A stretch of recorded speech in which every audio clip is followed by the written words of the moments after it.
بتاعتي مش عارف هي بانت كده ولا لأ. تمام شغال يا عصام. تمام يا بيه. طيب السلام عليكم ورحمة الله وبركاته. Good evening everyone. I'll speak today about the different modalities of focal therapy for the prostate cancer treatment. First of all, I will need to thank Professor Hani Mustafa for the continuous support in this educational activity by our department, and also Professor Tariq Osman for initiating the idea, Professor Hassan Shakir for organizing and moderating this session, and definitely big thanks go to Dr. Hisham Arafa for his big efforts in organizing these meetings. Today, I will speak in the next 10 minutes about why do we need focal therapy, the current status of the cryotherapy, its biophysics, the setup of the cryosurgery, and its effectiveness in prostate cancer management, the role of salvage treatment, and briefly I'll speak about another one of the focal therapy modalities. So I would say nowadays focal therapy is not just a form of less invasive treatment for the prostate cancer. It became a big preference for a huge number of patients. So we realized from quality of life studies that the function and side effect as erectile dysfunction and incontinence are major factors affecting the patient decision about the treatment choice they do. So in the huge Life After Prostate Cancer Diagnosis study over the UK involving about 35,000 patients with prostate cancer, they found that the sexual and urinary side effects were a big reason for their regret about the selection decision they made about their treatment. Also in the Compare study, patients accepted to trade less oncological outcomes for more functional gains. So again, prostate cancer patients are now seeking focal therapy as an option of better quality of life after treatment. However, we all know that in the different guidelines, it's still only offered in the UK in the trial setting or as a part of a registry as per the situation in the UK. And this is due to the lack of the randomized controlled trial with the other form of radical treatment. So how do we recommend focal therapy for the patient currently in this situation? So according to one of the famous focal therapy consensus meeting, including about 15 focal therapy expert centers in the world, there are multiple factors that should guide us in the current era. So the tumor grade, for example, should not be more than Gleason 7 to have focal therapy, although nowadays we are treating Gleason 8 disease if it's localized in a small size. The gland size is not an actual obstacle in the face of the focal therapy in general, but it may affect the HIFU as an option. Patient for sure focal therapy should have a form of MRI targeted biopsy or at least a template mapping biopsy before the treatment. And we are currently accepted to have to leave an insignificant disease untreated in the prostate if it is less than 5 millimeter or less than Gleason 3 plus 4 equal. And this panel didn't recommend one modality of focal therapy over the other. However, the disease location may play a role in the selection of the suitable modality of the focal therapy. This was suggested by the a la carte approach by Eric Barrett from France. He demonstrated that HIFU will be more suitable for the posterior lesion, which is close to its access through the rectum. However, due to its short focal length, so the HIFU will not be able to reach the anterior part of the gland, and this gives more superiority of the cryotherapy in the anterior lesions because it is easily accessible through the transperineal access. For the apical lesion, all the temperature-dependent energy modality would have a risk on the sphincter. So it is recommended to use forms like the brachytherapy or the BDT over the heating or the freezing energy in the apex. But I would say all of these recommendations are not absolute, and each case could be tailored according to its criteria. So this will take us to speak now about the cryotherapy, and to understand how does it work, we will have thoroughly to speak about its biophysics. So the concept of cryotherapy relies mainly on the freezing effect on the tissue. So in the beginning of the freezing phase, when the temperature starts to drop below the normal range, cell enters into what is called a metabolic arrest. Then when the temperature reaches the freezing level, extracellular ice crystals start to be formed, reaching the temperature of -15, intracellular ice crystal will appear, and then reaching the critical temperature below -20, these crystals will join together and they form bigger crystals which will disrupt the cell membranes. In addition to that, during the freezing phase, tissue suffer from a status of ischemia due to the vasoconstriction effect. Then in the melting phase, or what we are calling the thawing phase, melted water starts to move between the already disrupted cell membranes, causing a more cellular damage. And also during the thawing, tissue hyperemia occurs as a response of the previous cessation of the blood flow, and this increases the capillary permeability, and it's by itself increase the edema formation, the influx of the inflammatory cells, and this starts cell necrosis and tissue apoptosis. So it is very important to understand that thawing in the cryotherapy in general is as crucial as the freezing in this process. Physical studies told us that if we had an uncontrolled freezing of the tissue, cellular damage may not happen. So actually the freezing grade, the duration of the thawing phase, the temperature gradient are very important factors for the success of the process. More interestingly, that only one cycle of freezing and thawing will not necessarily kill the cells. It will only stress its metabolic reaction. So vivo and vitro studies confirmed the need of at least 2 cycles to ensure the cell necrosis as stated by this systematic review. So away from the physics, how does this imply in the surgical field?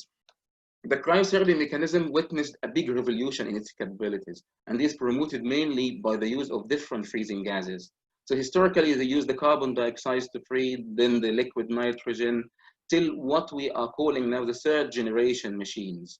They came in the world relying on what we call the Joule-Thomson effect, which depend on the change of the temperature of the fluid gases when they are released from high pressure to a low pressure. So the argon, for example, will get cooler, and the helium will get warmer. So this mechanism is used now in the cryotherapy probes to form an ice ball at the tip of the probe and leave the rest of the probe unfrozen. Then the warming gas will also help in the thawing phase. There are 2 main machines in the market for the cryotherapy, the Endocare V probe and the Boston Ice Seeds. And the difference are mainly between them in the sizes and the diameters of the probe used to form the ice ball formation. For example, in the Endocare, the 5 centimeter probe produced an ice ball of about 6 centimeter length with a different isotherms. So the core of the ball will be about 5 centimeter or 50 millimeter of about -40 temperature, and this would be surrounded by another 55 core with -20 temperature. Then the out part will be about 68 millimeter with a degree of 0. And this is very important for the surgeon to understand that in order to plan his cryotherapy treatment and the configuration of the needle that he will put to treat the affected area safely. For the procedure itself, as you see, it is done mainly under general anesthetic in the lysotomy position. This video is available in the Eurosource website by the EAU.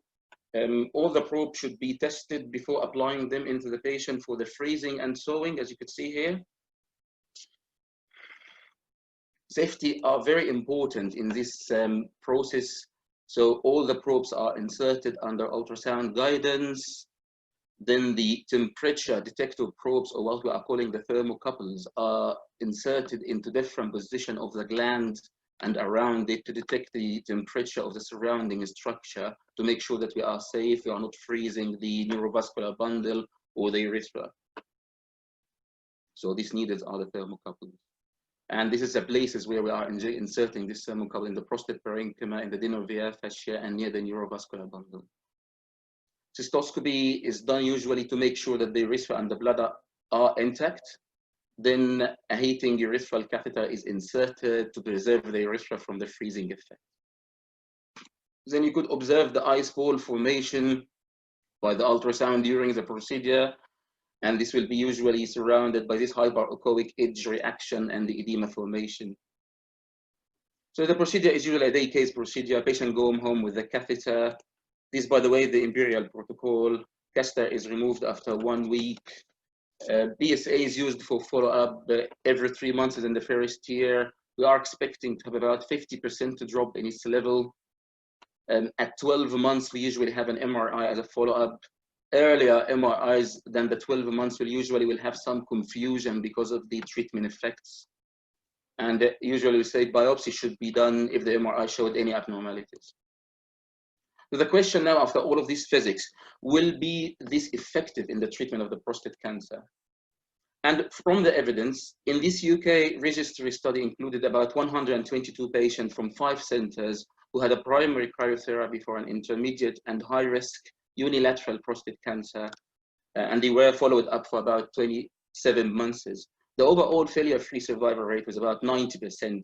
It was 84 for the high-risk group, but it was 93 for the intermediate risk group, which is a very good oncological outcomes. And more interestingly, none of these patients complained of any incontinence in this follow-up duration, and about 16% of them had an erectile dysfunction. There's another study, it is a retrospective study comparing the patient after radical prostatectomy and also had a focal ablation, including HIFU cryo. So the salvage-free survival rate was about 97 in the prostatectomy group, and it was 86 in the ablation group, which is still competitive and comparable. And both the groups had a very good BSA level after the treatment, and biochemical recurrence rate was very low in both of them.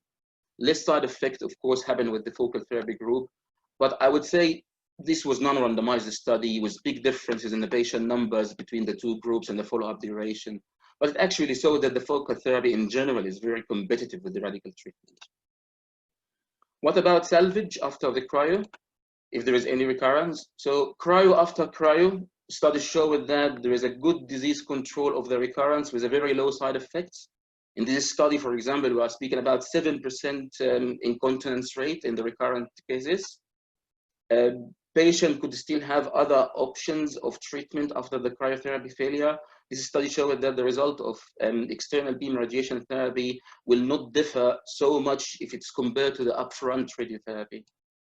So I would say cryo is one of the top competing focal therapy forms in the prostate cancer treatment field.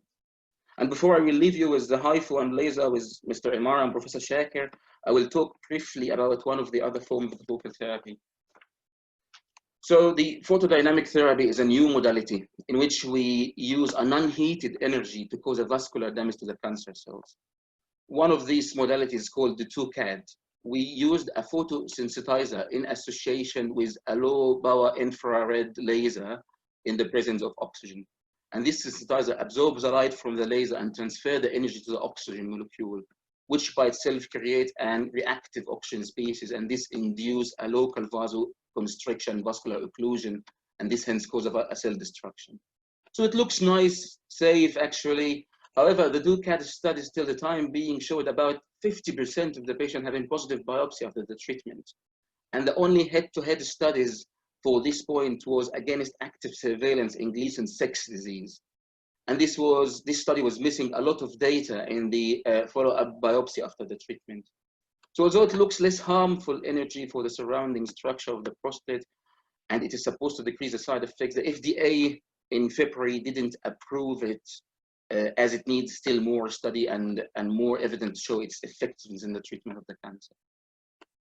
So to sum up at the end, I would say focal therapy in general is an effective treatment for the localized prostate cancer with a very good oncological outcomes and less functional side effects. And this is actually what the patient needs currently.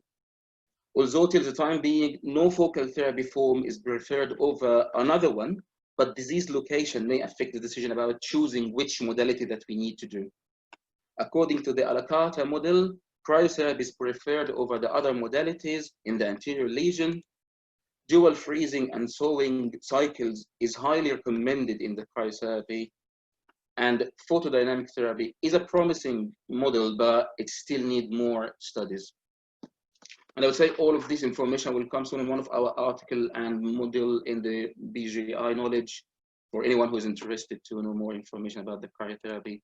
And thank you finally, and I think we're open for discussion now. Thank you. شكرا محمد، ميرسي قوي، شكرا. محاضرة حلوة فعلا. الواحد مش عارف بقى يعمل ايه دلوقتي في اللوكالايزد بروستاتيك كارسينوما الحقيقة من كتر الاوبشنز. Anyway, any discussion مع دكتور محمد عصام؟ لو ما حدش عنده سؤال، انا عندي سؤال يا عصام. عصام ازيك حبيبي؟ دلوقتي الدروب او الفريزنج الايس بول is 6 centimeter long or 5 to 6 centimeter long. طب if you have like an apical lesion, what do you do? Or do you exclude them from the beginning? طيب في الابيكال ليجن فعلا we will not highly recommend the cryotherapy لان الايس بول دي will extend outside the prostate and could affect the sphincter and this will increase the risk of incontinence. If we are in a center that have multiple modalities, for example, like the Imperial last year, they have the cryo, they have the HIFU, so they have different modalities. You could give the patient different option. In basing stroke, for example, we have only HIFU. So if we can't do it for like it's an anterior lesion, we have to offer the patient either to have a radical treatment or that we could transfer him to another center who offer different type of treatment. سؤال يا عصام، اتفضل يا بيه. انت بتحب يقول لك عصام ولا محمد ولا احمد؟ عصام طبعا عارف يا بيه. عصام طبعا. اخر لخبطه. الموضوع ده ملخبط هنا دلوقتي بقول الصراحه. طيب، وبعدين في نور الدين طلعت دي كمان، دي جديده خالص، ما كانتش موجوده وانت كانتش معانا. موجوده في مصر دي زي بعض. اوكي. بص يا عصام، هو انا بس عشان ما خدتش بالي، هل انت بتعمل ازاي لوكاليزيشن للتارجت ليجن؟ هل انت بتعمل كوجنيتيف ام ار اي لوكاليزيشن ولا بتعملها فيوجن، ولا بتعرف ازاي الحته اللي انت هتحط فيها البروب؟ والله هي نفس الريفوليوشن اللي في موضوع التارجت بايوبسي. حسب الاكسبيرينس بتاعتي انا المحدوده يعني، انا كنت شغال على الجهاز كوجنيتيف فيوجن. احنا بنشوف الام ار اي بيكتشرز وبعد كده على الجهاز اونلي باي الترا ساوند جايدنس بنابليت الاريا اللي احنا سسبكتنج باي كوجنيشن ان هي فيها الليجن. بس تو ماي نولج ان لا، في ماشين ستيل وي كود دو ا سوفت وير فيوجن and it could help us in the localization better of the disease and ablated using this software fusion. So هي same التكنولوجي اللي موجوده برضه في نفس الوقت. اوكي، بس انت بتعملها كوجنيتيف وبتحط ترانسريكتال بروب وبتحط الكرايو بروبز والثرمومترز بيرينيال وبتحط يوريثرال هيتنج كاثيتر. هو الجهاز بيبقى جاي معاه زي هيتنج سايكل بيتحط فيها فلويد بدرجه حراره ثابته اللي هي about 40 او less than that، وبتبدا تمشي في سايكل معينه بحيث تخلي على طول اليوريثرا وورم، فده بيحافظ على اليوريثرا يعني من الانجري بتاع الفريزنج افكت. اوكي، شكرا يا عصام. هو انا بس ليا تعليق والنبي يا دكتور نور الدين. اتفضل يا بيه، اتفضل سؤال. بلاحظ حاجه ان برضه، وده يمكن هيرجع لسؤال الدكتور هاني اللي كان ساله في الاول. انت قلتها دلوقتي in your experience you are ablating an area, you are not ablating a lesion. A lesion in an area is different from an area inside which is a lesion. فهمتني ولا لا؟ تمام. يعني انت you are ablating a whole area فيها الليجن، لكن you are not targeting 100% the lesion. يعني بمعنى انك انت التريتمنت بتاعك is not that purely 100% bullet eye directed to the lesion. لا، هو في فتره من الفترات كان بدأ الفوكال ثيرابي عامه يبقى ستريكتلي فوكال، بس احنا لقينا من الام ار اي ستاديز ان في اندر استيميشن للام ار اي ليجن لما الليجن دي بقت كومبيرد مع الهول سبيسيمن بعد البروستاتكتومي، فلقينا ان الام ار اي ممكن ياندر استيميت الليجن بمسافه من 9 ل 13 مللي. يعني ممكن الليجن اللي احنا شايفينه فيري ديستريكت على الام ار اي يبقى ستيل اندر استيميتد. فالاستادي دي غيرت برضو الكونسبت شويه بتاع الفوكال ثيرابي، رجعته بعد ما كان بدا يبقى فيري ستريكتلي فوكال، بدانا نليمت الموضوع لكوادري ابليشن. احنا لازم نابليت على الاقل كوادرنت من البروستات دي او هيمي ابليشن حسب السايز بتاع الليجن، لكن ما حدش بقى بيعمل قوي اللي هو يعني الفوكال قوي اللي هو يابليت جزء معين ويسيب الباقي ده، لان الام ار اي صراحه اندر استيميتنج بمسافه معينه، فده بيأفكت الريكورنس ريت بتاعنا شويه. بس ده عكس اللي الدكتور هيثم قاله بقى في الاول، عشان كده بيعملوا فيوجن، مش ان هم this is to the target point which is يعني انا I would claim ان هي it might give a better result. يعني حيث انك انت اخترت فوكال ليجن، انت you have to localize that focal lesion قوي عشان تارجت، وعشان كده بيعملوا الفيوجن والسوفت وير والكلام من ده. It is rather than ablating a whole area. يعني this is to my mind يعني. تمام طبعا. هو the more we will focalize less side effect هتحصل، بس دوت بيأثر شويه على النسب بتاعت الريكورنس ريت. احنا اغلب العيانين بنعرفهم ان في احتماليه ان احنا نعمل ريدول التريتمنت مره ثانيه. فاحنا لو عاملين ستريكت ابليشن لمنطقه معينه، ده بيزود الانفيلد ريكورنس بتاعها، لان الانرجي مش بتبقى ديستريبيوتد ايكوالي على كل المناطق. انا بتكلم عن هايفو وكرايو يعني.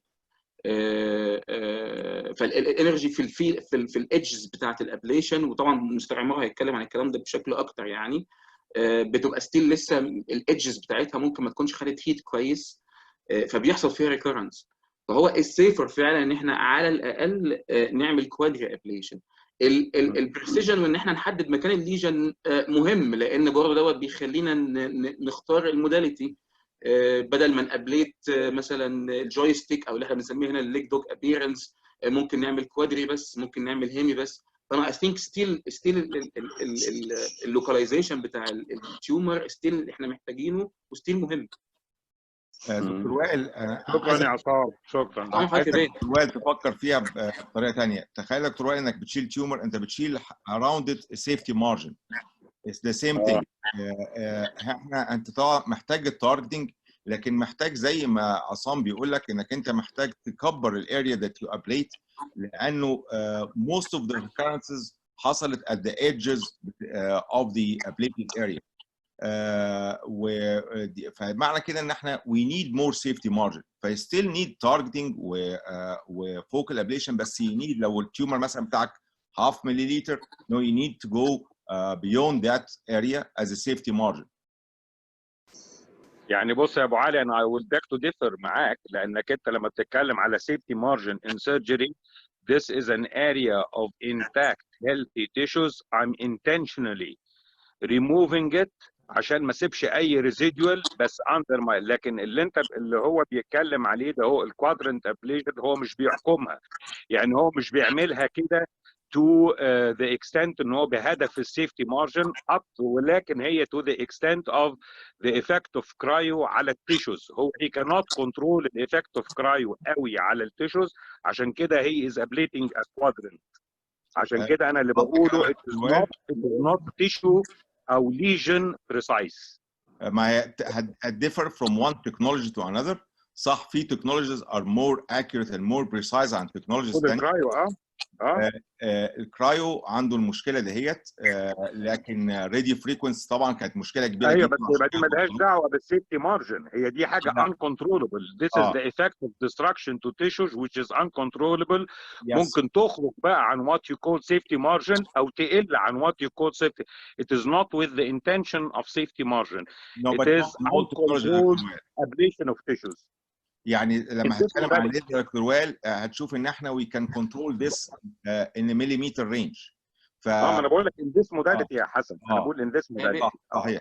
هي بيبقى على الاذن هي ستيل في الكرايو يو كود برضه تو ليميت ان انت تكنترول الاريا اللي حضرتك قابلتها. وزي ما قلت لحضرتك هي الايس بول، احنا بنقيس الدايمترز بتاعتها، وكل بروب معروف هو هيفورميت ايس بول باي ويتش دايمتر.